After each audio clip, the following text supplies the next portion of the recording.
Galatians chapter 2. Have you ever been in a really good friendship? Or at least you thought it was a good friendship. You spent a lot of time together. Maybe you hung out with this person a lot, and it seemed like you were starting to really know each other. You're starting to really laugh and enjoy the same kinds of things together. And then one of their other friends shows up. And things just change.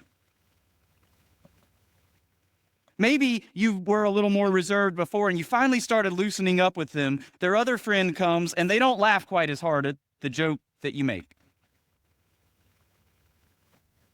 In fact, maybe that laughter dies away totally. The conversation shifts and you just want to disappear.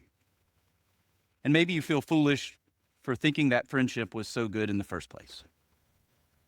That's kind of the story that we look at this morning in Antioch, except it wasn't about small talk and inside jokes. It was about the gospel and their souls. So I want you to imagine with me, take that experience that maybe many of us have had. I want you to imagine with me, you are a poor Gentile growing up in the city of Antioch. Now, growing up, you knew some Jews. You knew they were God-fearing people. They were the good people in town. Most likely, just based on the background of the city of Antioch, the Jews you knew were wealthy. They had lots of money. They were powerful. They were socially respected. They were not your people in so many ways. But then this guy Paul comes. And he is a respected Jewish teacher who's now preaching the gospel, and he comes and tells you about grace. You've thought, yeah, I'm poor. I'm never fitting in with those people. Maybe, most likely, you thought I've got to outweigh my bad deeds with my good works. And you felt that pressure on your soul.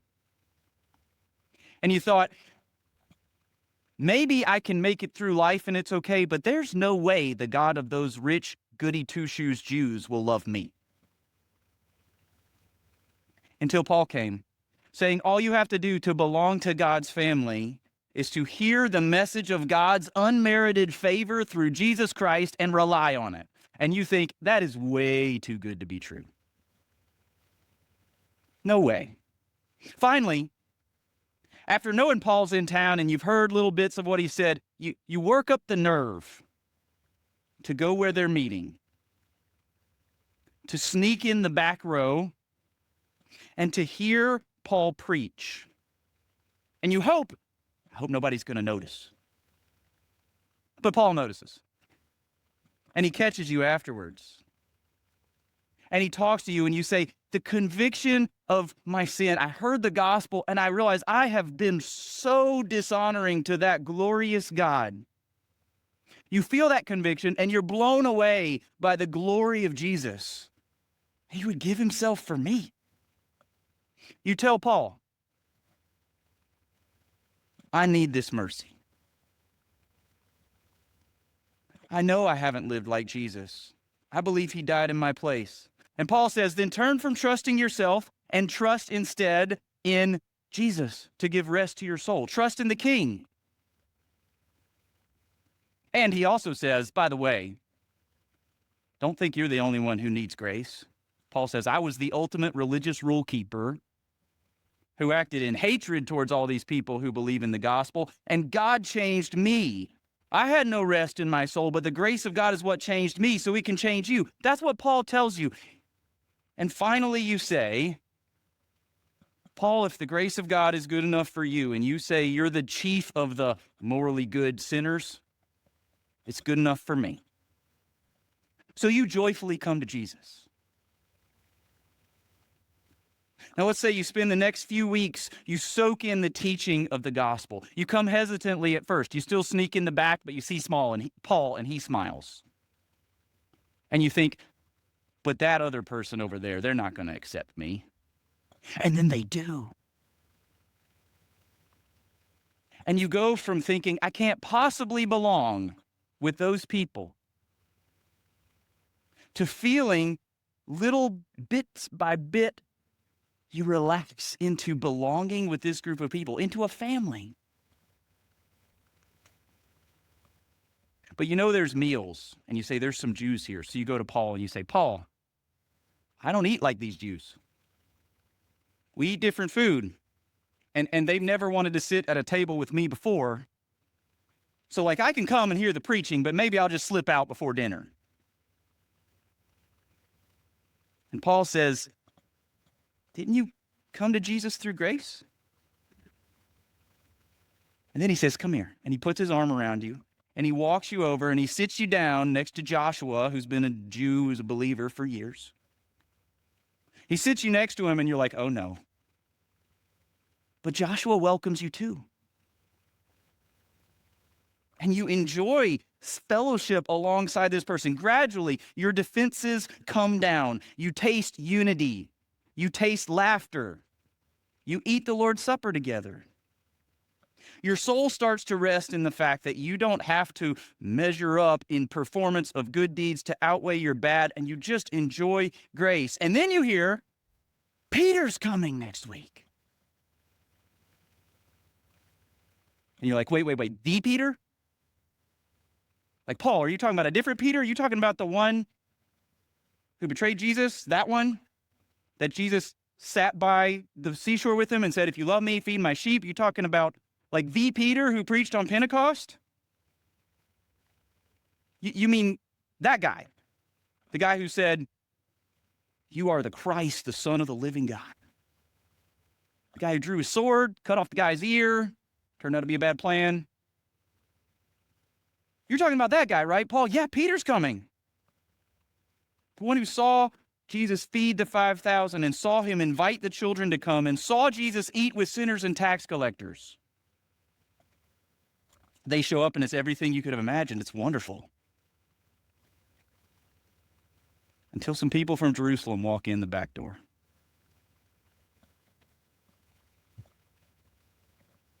And Peter slides back from the table and takes his plate and walks away. And so does the other Jewish believers, including Barnabas, who was as welcoming and encouraging as you could be. It's as if they've all just put on masks and started acting in a play where the gospel doesn't matter. Suddenly, all that unity you tasted vanishes. You think, how dumb could I have been? How could I have thought I could belong with these people?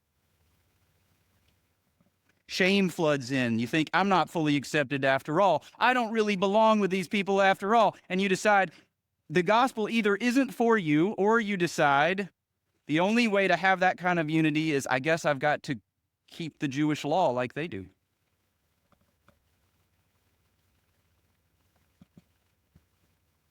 That's why this story exists. That's a fictional representation in part.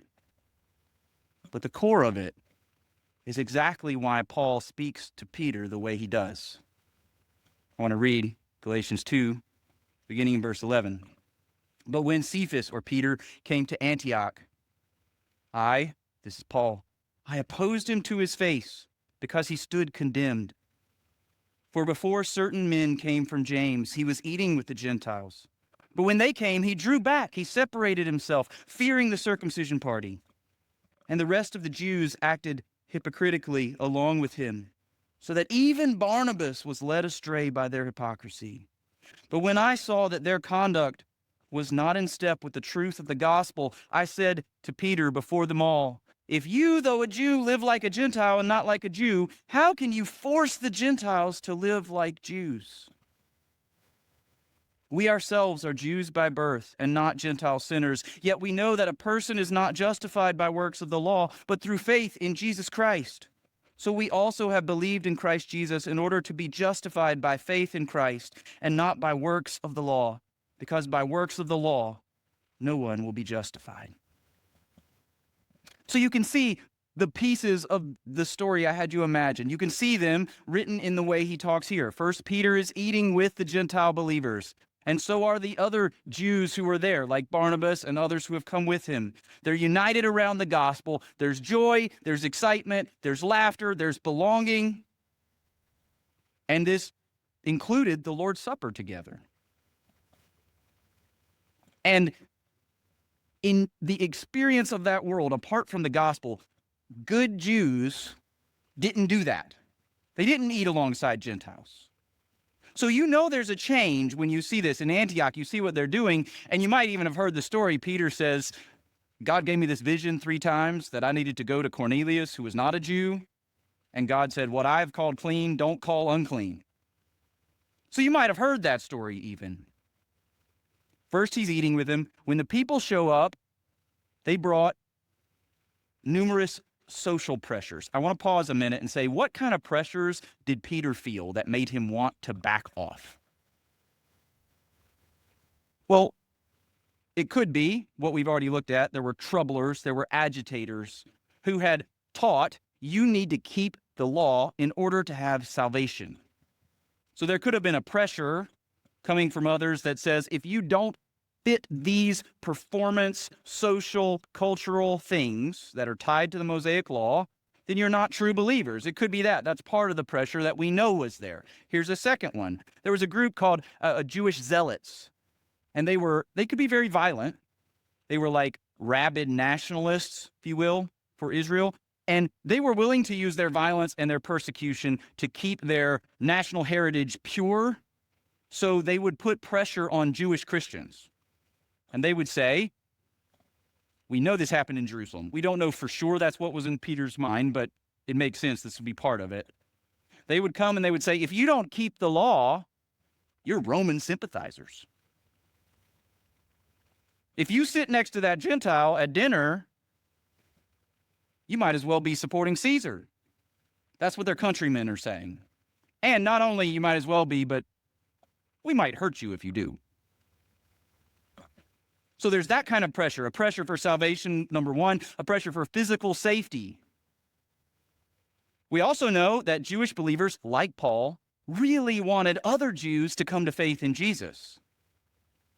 And if they see, here's all the Jewish Christians are eating alongside Gentiles, they start to go, why would I want that? So there's another kind of pressure here, a pressure for evangelism. I don't want these Jewish people in Jerusalem to not want to come to Jesus because they heard that I ate with Gentiles in Antioch. There's a lot of social pressures, whether it's for salvation, for physical safety, for evangelism, or we could call it church growth. The pressures were real on Peter. We don't want to take this like, oh, Peter, how could you be so stupid? There was no pressure on you at all, and you just did something ridiculous. No, he felt heavy pressures. They were real. So he draws back and doesn't eat with him. This whole meal was a miracle of grace until Peter drew back. That's what's at stake.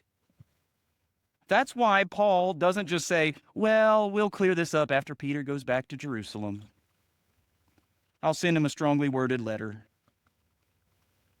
And he doesn't do that because not only is it Peter, even Barnabas, so the other Jews who are with him, and even Barnabas, who is the encourager, Paul's fellow missionary. Like, think about it. Barnabas has walked with Paul across a whole chunk of the known world at the time, seeing the gospel go to Gentiles, seeing God save Gentiles, celebrating and communicating grace. Not only that, Barnabas has walked into synagogues and seen Jews reject the gospel and throw Paul out time after time after time after time.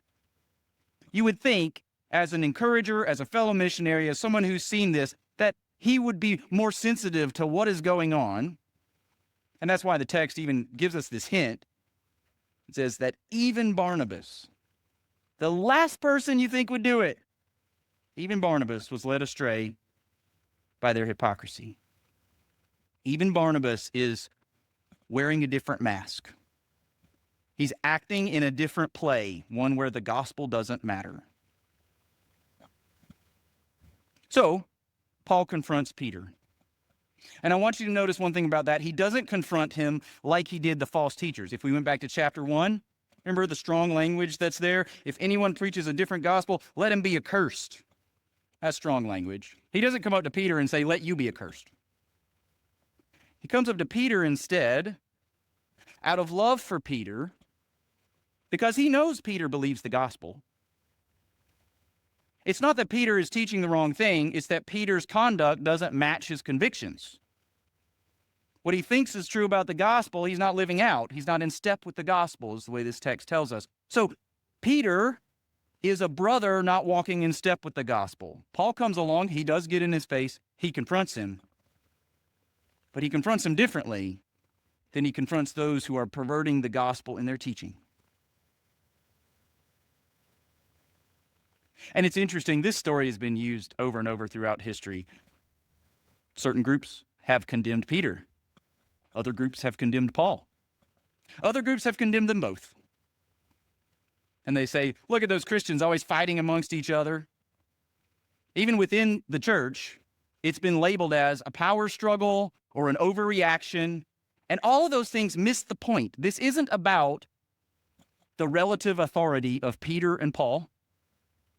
It isn't about all this bickering and infighting. It's about the importance of the gospel. Next week, we're going to look more at the foundation of Paul's confidence, which he states, and I read, no one is justified by works of the law, only by faith in Jesus Christ. But this week, before we get into that, I think we need to pause and draw out some specific ideas for why did Paul think this was such a critical, heavy moment? Why did he respond like he did? And how should we respond? So we'll get to the logic of the basis for this confidence next week. But here, we want to look at three main ideas about guarding the gospel. First is this: gospel compromise kills fellowship. Gospel compromise kills fellowship.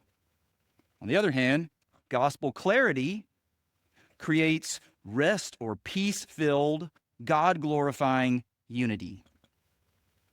If we want to be a body of believers who are more united, the way to do that is to drive for clarity and consistency about the gospel. Gospel clarity always creates God-glorifying unity among believers, and gospel compromise always kills fellowship. We could replace gospel with grace, which we've talked about over and over, unmerited favor. If you have compromise in your mind about the unmerited favor, the grace of God, it kills fellowship among believers. If you're clear about the grace of God, it creates and preserves unity. That's why this is so important for Paul, because when I told the story at the beginning, I hope you could feel it. That's the point. Paul is sitting there looking at these Gentiles. He's saying, I do care about the Jews in Jerusalem. We know that. Romans 9, Paul's going, I could wish that I went to hell for the sake of their salvation. That's strong. Paul loves the Jews. That's not what he's doing here. He's not like, forget those Jews. We got to take care of the Gentiles. Like, I care about them. I don't want them in danger. I don't want any problems for my Jewish brethren. I want the gospel to go forward to them. But Paul knows if I want the gospel to go forward to them, I can't compromise and give up the gospel to the Gentiles.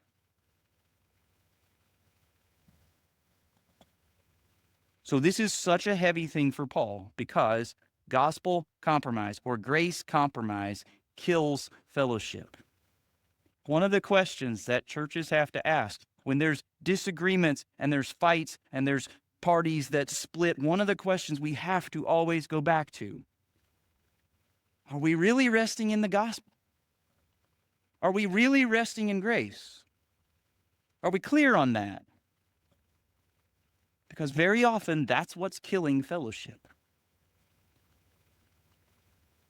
Second idea: when you have been entrusted with the gospel, even your welcome has massive consequences. Remember this phrase from the previous section.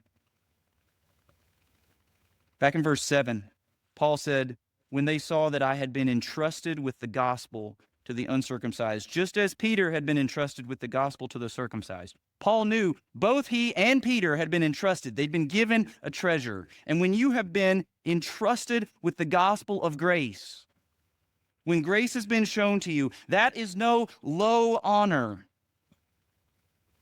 It's not a small honor. It's an immense treasure. God's grace means there are no second-class Christians.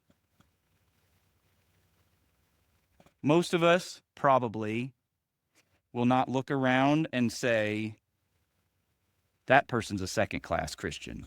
I'm a first-class Christian. We don't do that usually. But we might go, I'm a second-class Christian and they're a first-class.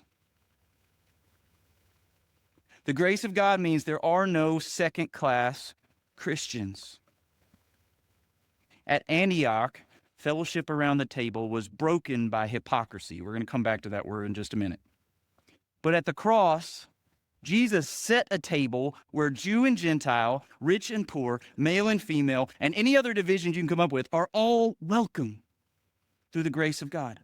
Every time we gather at the Lord's table and we say, I am eating this in fellowship with God's people, we are declaring Jesus is enough. We're declaring there are no second-class Christians. When you've been entrusted with the gospel, even your welcome, what feels like a small thing. I don't doubt Peter would say, hey, I've been eating with these Gentiles for a long time. I'm going to withdraw right now, but I'll come back and fellowship with them. That's what he thought. He thought it was fine for him to eat with the Gentiles.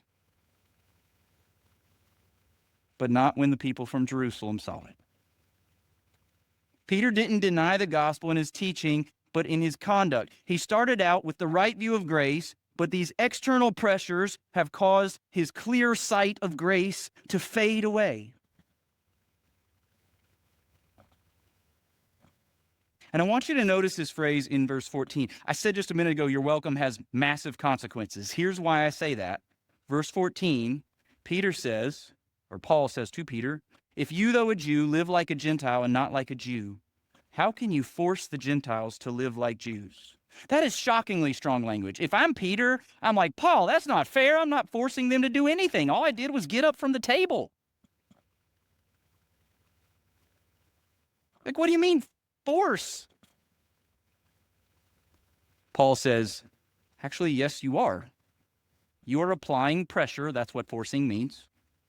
You are forcing these Gentile believers who thought they could never belong here, and finally we're starting to get that. You're forcing them to live like Jews. As one entrusted with the gospel of grace, your welcome displays that grace or distorts that grace. That's what he's telling Peter. Now, you're like, wait, Pastor Jed, okay, it's Peter. Sure, I get that. He's not here. Does that apply to me too, or is that just Peter? Well, I'm going to say it does apply to all of us. If you're entrusted with the gospel, your welcome has significant consequences. Here's why I would say that. Notice how Paul speaks about leaders throughout this whole section. If you've been here the last few weeks, you've heard some of this. Paul in chapter 1, he talks about, chapter 2, he talks about those who seemed to be influential.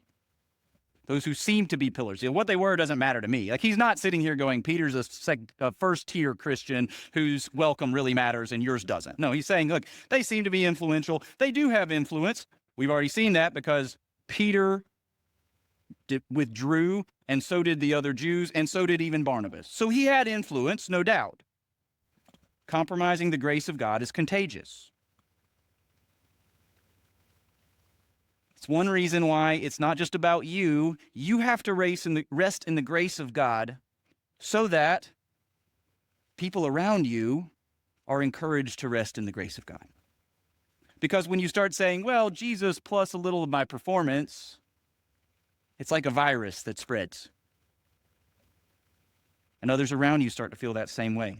So Paul is addressing Peter, knowing he's a leader, knowing he has influence, but he's addressing him as an example. That's why it's said here, he said, before them all, verse 14, when I saw that their conduct was not in step with the truth of the gospel, I said to Peter, before them all. Yes, he's addressing the leader because the leader has influenced the others and everybody else needs to hear it too. He's not saying Peter has some super welcome. He's saying everybody who is entrusted with the gospel of grace, if you rely on the grace of Jesus Christ, you've been given a treasure. Everybody who is entrusted with the gospel of grace, your welcome, your handshake, your smile, all of these things, they preach. They say something. Do they preach grace? Or do they preach law?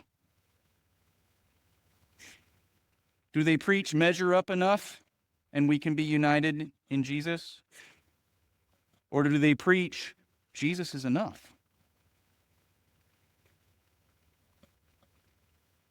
If you've been given the gospel of grace, then all of your interactions can reflect the beauty of the gospel of grace.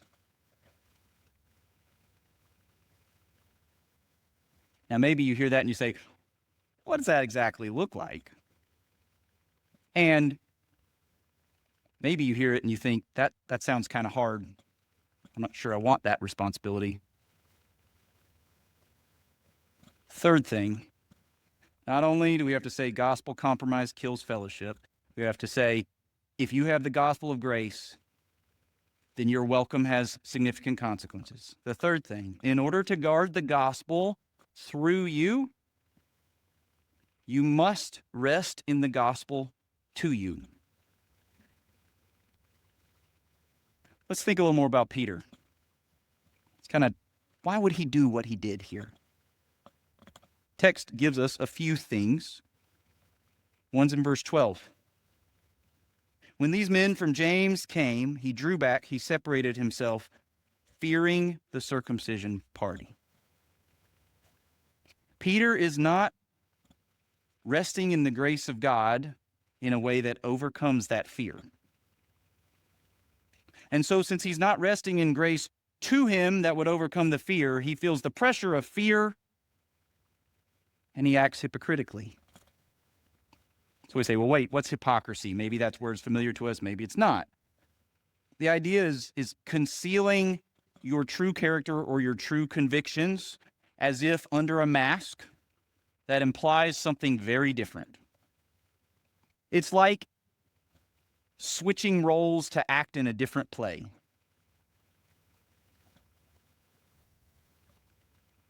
Hypocrisy is not, I want to make sure you hear this part because you can't get to the right definition of grace without this. Hypocrisy doesn't mean, here's what I believe is good, and I sometimes fall short of it. That's not hypocrisy. That's called fighting against sin and sanctification. And one day that'll be perfected. That's not hypocrisy. Hypocrisy, in the case of Peter, he already had good convictions about the gospel. In fact, you could translate when it says in verse 11, I opposed Peter to his face because he stood condemned. That doesn't mean he was condemned before God, although that's true in a different way. It means, it could be translated, he condemned himself. In other words, Paul sits here and says, Peter, I know what you believe, and you're not living it.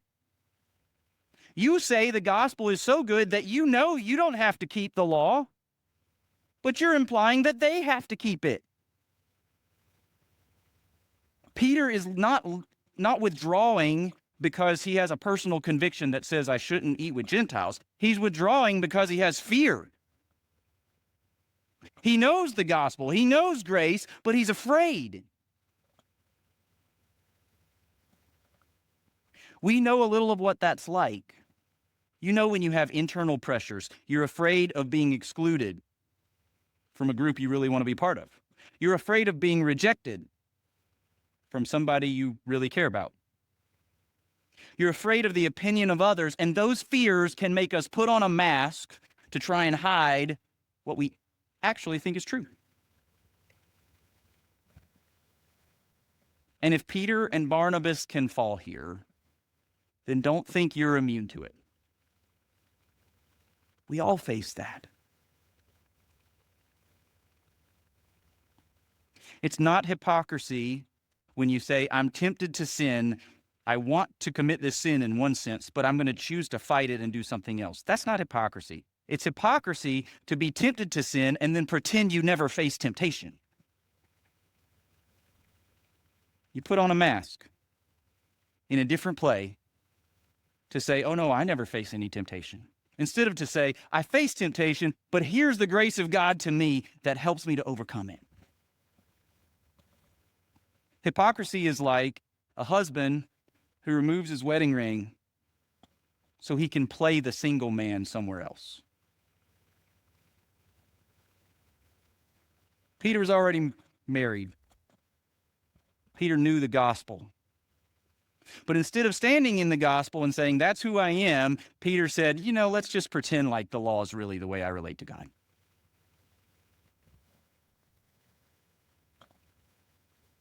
Hypocrisy is how people pleasers navigate difficult situations.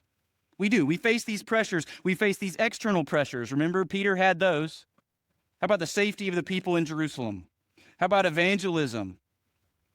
How about what they think true salvation is? He felt external pressures. That probably wouldn't have made too much difference to Peter by itself. Think about it. Peter in the garden, he pulls the sword out. External pressures were all around him. He says, I don't care. But it wasn't just the external pressure. It was the internal pressure. It was the fear. And when the external pressure, here's the pattern for all of us. When the external pressures meet with internal pressures or unrest, like fear, there's opportunity for hypocrisy.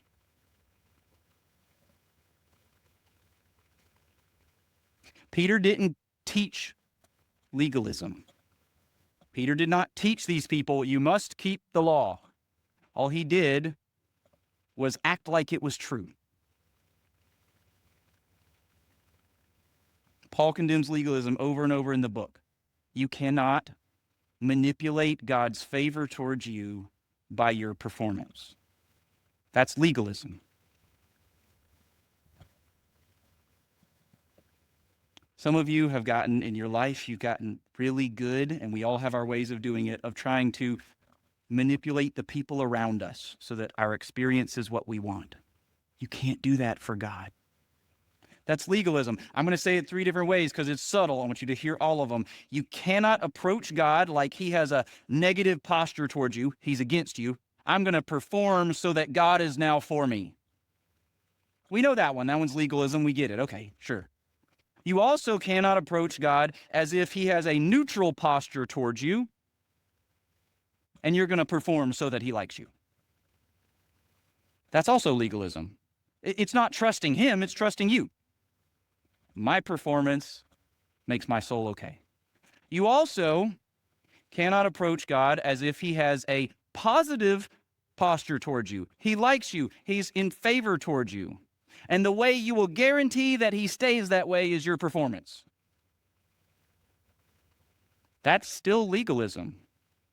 In none of those am I trusting in God's grace, in his favor towards me. And that's what Paul returns to over and over again. He says, God's grace, his undeserved favor towards you, not his unmerited tolerance of you. Not merely unmerited forgiveness, his unmerited favor towards you is what Paul rests in. Now, Peter knew all these theological words. Peter goes, yep, grace, check. Faith, check. Justified, check. Peter knows all of this. But it's not working powerfully in his life right then. He needed God's unmerited favor towards him to remove the unrest of fear so that he would live out his gospel convictions. That's what Peter needed. This is not just true of hypocrisy. Let me take a step back. When you battle any sin, you have the anxiety you run to over and over and over, and you can't seem to stop it, and you think, I want to. And there are physical questions and reasons around that. But you have the worries that you say, I know I want to trust God, but I kind of don't want to trust God right now. When you face battles like that, theological head knowledge is not going to solve your problem. And no external performance will solve your problem. Those can be good things. Good practices, wise practices are good. Theological knowledge is good. But that can't solve your problem, because what you need is the light of the gospel, of the grace, the favor of Jesus, to shine into your soul down in the darkness where your fears are, the ones you don't want to talk about, even to yourself. Where you feel the internal pressures, you need the light of the gospel to change you. That's what Peter needed. If he had, at that moment, if he's walking in, God has shown this great favor to me, I don't have to be afraid of this circumcision party, then he wouldn't have walked hypocritically. When you face the battle for purity in your thoughts or your actions, and you say, I can't seem to beat it, you don't need theological head knowledge, and you don't just need, here's a practice, here's the good things to do, that'll solve the problem. You need the light of the grace of God to shine down into that darkness and change you. To take the internal pressures, the fears, the worries, all of those things, and the grace of God removes those. It's true of every sin struggle we have. When anger is within you, whether it's the explosive anger kind or the seething resentment kind or just the, well, I'm indifferent and I won't talk to them kind, they're all anger. When that happens, what you need isn't theological information and a checklist. You need the light of the grace of God that says, I do feel anger, but my God is for me. Why? Because that's who he is. You need what that grace can do at the heart. Hypocrisy feeds on fear. And our sins feed on these unrests in our souls. And the gospel gives freedom. If you rest in the grace of God to you, then the grace of God is going to flow through you. If you'd say, there are sins I've fought for years, and I just don't think I can do anything differently. I want to tell you from Galatians, what God tells you is that the grace of God can transform, can cut at the root of the internal pressures that you feel are so binding and give you freedom. God's grace is what does that. So Paul goes, Peter, he's not just upset about the Gentiles. He's looking at Peter saying, this is sad. Peter isn't living in the freedom he should. Peter's not resting in the grace of God like he should. This fear is controlling him. So he goes to Peter to help everyone around see and says, Peter, the grace of God changes that fear. The grace of God transforms you. So as we look at this first section, if you compromise the gospel, it kills fellowship. Your welcome, the way you interact with others, if you believe in the gospel, if you've been entrusted with the gospel, your welcome has significant consequences. And if you want grace to flow through you, you have to rest in the grace of God to you. Are you resting like that? Don't hear me saying I do it all the time, because I don't. But are you resting so deeply in Christ's favor towards you that you can extend that favor freely to others, even when it costs you, you could fill in the blank, but even when it costs you approval, even when it feels too risky to extend that grace to others? Are you resting in the grace from Christ so much that you say, my soul is safe no matter what comes from others to me? Or do you wear the mask of hypocrisy? Do you act like an actor in a play where the gospel doesn't matter? The good news is this: Jesus didn't wear a mask. Jesus didn't come to this earth acting like these things were true. He came facing shame and rejection and disapproval and fear, and he faced all of it and God's wrath for you so that you can sit at his table forever and know Jesus is never pulling back from the table. Jesus didn't wear a mask. His grace is so good that it's worth fighting for. Not because Paul was mad at Peter, but because Paul loved Peter. His grace is so good that it's worth fighting for, not to win arguments. That's not the point, but it's worth fighting for because only the gospel can give us rest in our souls. And only the gospel creates true unity.